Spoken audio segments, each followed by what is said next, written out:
ये नेवले और बिलाव से मिलता जुलता जानवर है। यहां पिंजरों में कैद हैं गंध बिलाव। हर 10 दिनों बाद उनके प्रजनन अंगों के पास की गंध ग्रंथि को खुरच खुरच कर सुगंधित पदार्थ निकाला जाता है। इसमें 3 आदमी लगते हैं। एक पिंजरे में छड़ी डालकर गंध बिलाव को तंग करता है, दूसरा उसकी टांगे और पूंछ पकड़ता है और तीसरा उसकी गंध ग्रंथि को खुरच कर तीखी गंध वाला पदार्थ निकालता है। अफ्रीकी गंध बिलाव का संसार सिमटकर उतना ही रह जाता है जितना ये छोटा सा पिंजरा। सुगंधित पदार्थ देने तक यानी करीब 4 साल तक इसकी जिंदगी इसी कैद में गुजरेगी।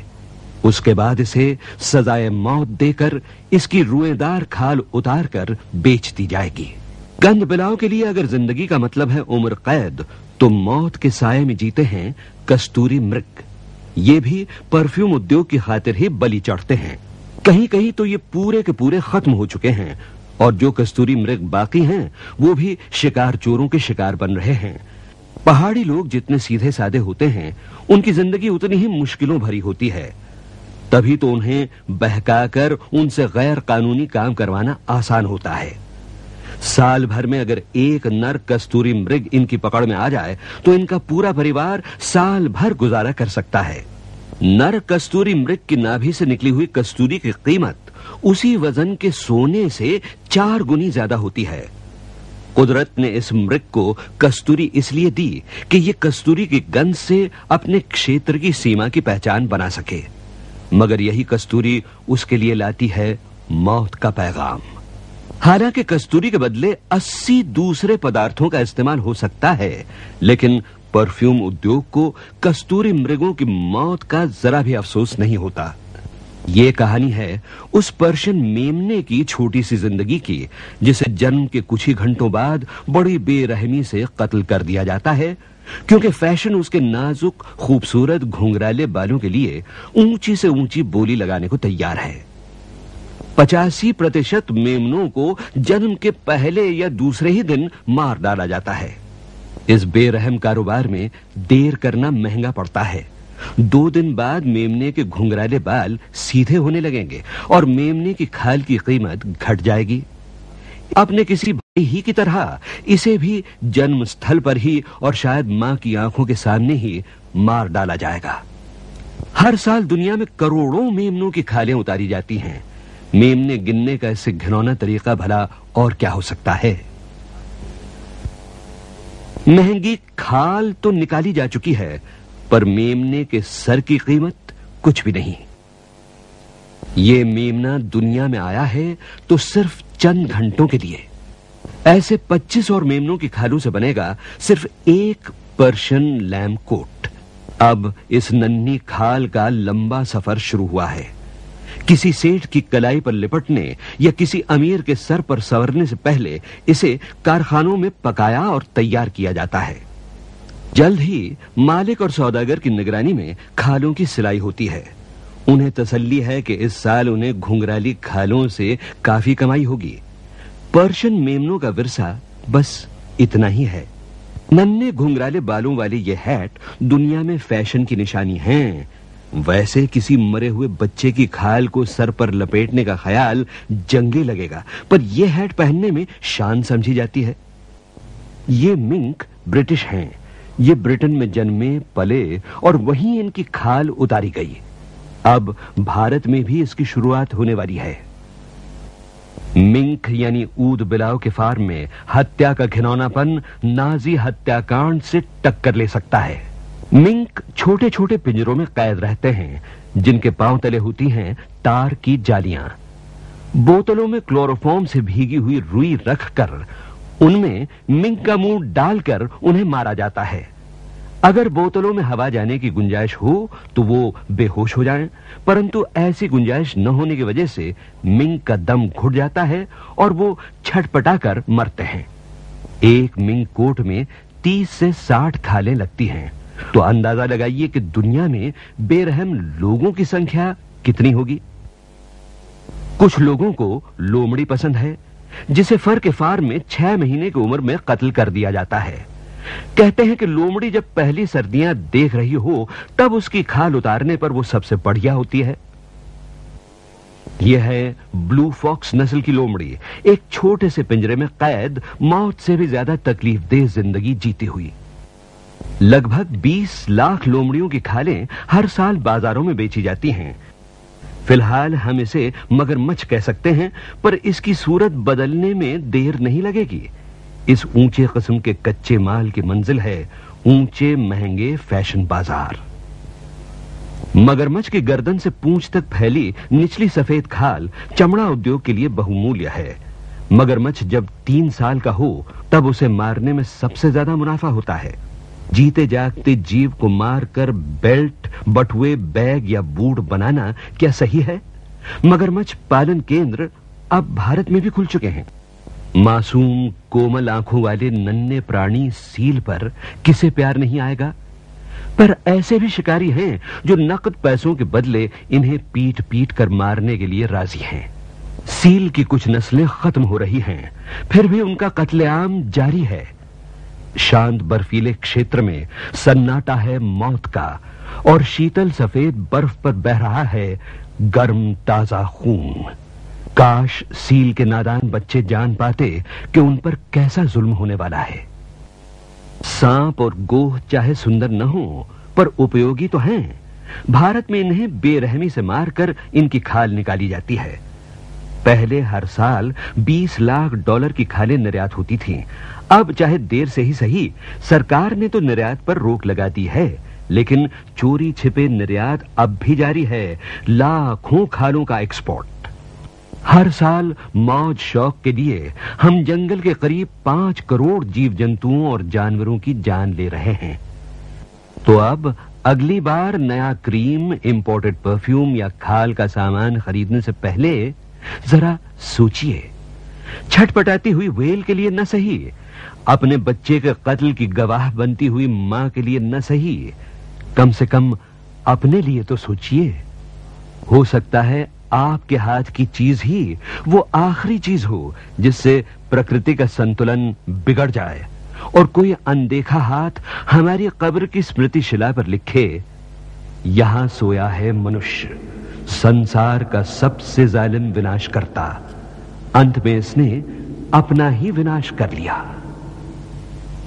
दोस्तों, आज चिंचपोकली के इस ऐतिहासिक क्षेत्र में महाराज साहब ने अहिंसा और करुणा पर चर्चा करने के लिए महानगर मुंबई के जाने माने लोगों को आमंत्रित किया है। यह चिंचपोकली, यहां पर इमली के अंदर का बीज, जिसको मराठी में चिंच कहा जाता है, उसको निकालने का यहां पर सबसे बड़ा कामकाज होता था और चूंकि उसे पोकल बना दिया जाता था, इसलिए इस क्षेत्र का नाम चिंचपोकली बना। दोस्तों, महाराज साहब जो प्रख्यात हैं वे विमल और सागर से जुड़े हुए शब्द से। सागर जो खारे पानी का समुद्र होता है, क्या विमल हो सकता है? लेकिन जब उससे उठा हुआ मानसून मीठे पानी में परिवर्तित होता है तो लाखों खेत और खलिहान हरे भरे हो जाते हैं, झरने बहने लगते हैं, नदियां बहती हुई आगे बढ़ जाती हैं और पक्षी अपने कलरव से मानव के हृदय को आकर्षित कर लेते हैं। आज इसी जगह विशाल जन समुदाय के साथ एक नया प्रश्न है, एक नया नेतृत्व देने का महाराज साहब प्रयास कर रहे हैं, आपको आवाज दे रहे हैं। कल तक इमली को तुमने पोकल किया था, आओ मांसाहार के सौदागरों को पोकल करें ताकि हमेशा हमेशा के लिए ये दुनिया इस नापाक कृत्य से पाक हो जाए। मेरे मित्रों, अहिंसा कोई पढ़ाने, समझाने या लिखाने की चीज नहीं है। क्या सांस लेने के लिए माँ बाप किसी प्रकार के बच्चे को इंस्ट्रक्शन देते हैं? किस प्रकार से हमारी आंखों की कीकियां घूमती है, क्या इसको कोई डॉक्टर तय करता है? नहीं और कभी नहीं। अभी जब जैन बंधुओं के बारे में बात हो रही थी, लेकिन आपको कहूं कि नासा में जितने वैज्ञानिक हैं उनमें से 6% जैन समाज के बच्चे हैं। आज हिंदुस्तान में सबसे ज्यादा कोई पढ़ी लिखी कौम है तो 92%, यानी आप हमारे सेंसस के आंकड़े देखिए तो आपको पता लगेगा कि यदि कोई समाज हिंदुस्तान में सबसे ज्यादा लिखा पढ़ा है तो वे जैन समाज है। इसलिए जैन समाज को जन का संदेश देना, जैन समाज के सामने इस प्रकार की कोई बातें करना निश्चित रूप से मेरे जैसे व्यक्ति के लिए तो एक खोखलापन होगा। आप पूछते हैं इस देश में हिंदुत्व कब आएगा, आप पूछते हैं इस देश में जैनत्व कब आएगा। मेरे दोस्तों, आज जब किसी बंगले के ऊपर मैं जाता हूं और किसी को बाहर बुलाना होता है और जब घंटी बजाते हैं तो अंदर से कुत्ते के भौंकने की आवाज आती है। जिस दिन हिंदुस्तान में आप किसी घर की घंटी बजाएं और उसके अंदर से गाय के रंभाने की आवाज आ जाए तो कह देना कि उस देश के अंदर जैनत्व आ गया, उस दिन इस देश में हिंदुत्व आ गया, उस दिन इस देश में भारतीयता आ गई। दुनिया में कोई ब्रिटेन को माता नहीं कहता, अमेरिका को कोई माता नहीं कहता, नीदरलैंड को कोई माता नहीं कहता, केवल माता कहता है तो मेरी भारत की माता को माता कहता है। माता मातृत्व है, जहां मातृत्व है वहीं पर अहिंसा है, जहां मातृत्व है वहीं पर करुणा है, जहां पर मातृत्व है वहीं पर इंसानियत है। इसलिए मैं आपसे कहता हूं कि पिछले दिनों हम अहिंसावादियों की एक बहुत बड़ी जीत हुई। सूरत, राजकोट और अहमदाबाद की कारपोरेशन ने यह तय किया कि पर्यूषण के अवसर के ऊपर हम 9 दिन तक कत्लखाने बंद रखेंगे। हुआ क्या? गुजरात सरकार हार गई। गुजरात हाई कोर्ट जो अहमदाबाद में है उसने हमारे विरोध के अंदर अपना फैसला सुनाया, मगर अहिंसावादी भाई बहन सुप्रीम कोर्ट के दरवाजे के ऊपर गए और सुप्रीम कोर्ट का दरवाजा खटखटाते हुए कहा, सुप्रीम कोर्ट की खंडपीठ जिसमें 2 विद्वान न्यायाधीश थे, उन्होंने अपने फैसले के अंदर कहा अगर किसी को काटने का अधिकार है तो किसी को बचाने का भी अधिकार है, और बचाने का अधिकार काटने के अधिकार पर सर्वोपरि बनता है।